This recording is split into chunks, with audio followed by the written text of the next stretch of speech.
ମାସର ଏହି ଦୁଇଟି ଦିନରେ କେବେ ବି ତୁଳସୀ ବୃକ୍ଷ ମୂଳରେ ଜଳ ଦେବେ ନାହିଁ।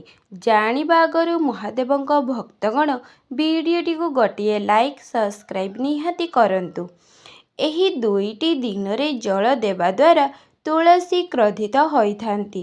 ବିଶ୍ୱାସ କରାଯାଏ ତୁଳସୀକୁ ଆମେ ମା ବୃନ୍ଦାବତୀ ବୋଲି ଆଖ୍ୟା ଦେଇଛେ, ଦେବୀ ଭାବରେ ଗ୍ରହଣ କରିଛେ।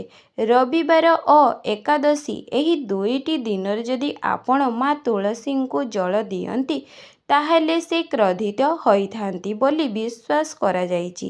କାରଣ ଏହି ଦୁଇଟି ଦିନରେ ମା ତୁଳସୀ ଦେବୀ ଶ୍ରୀ ନାରାୟଣଙ୍କ ଉଦ୍ଦେଶ୍ୟରେ ନିର୍ଜଳା ବ୍ରତ ପାଳନ କରିଥାନ୍ତି। ସେଥିପାଇଁ ଯଦି ଆପଣ ତୁଳସୀ ଗଛ ମୂଳରେ ଏହି ଦୁଇଟି ଦିନରେ ଜଳ ଦିଅନ୍ତି ମା ତୁଳସୀଙ୍କ ନିର୍ଜଳା ବ୍ରତ ଭଙ୍ଗ ହୋଇଯାଇଥାଏ।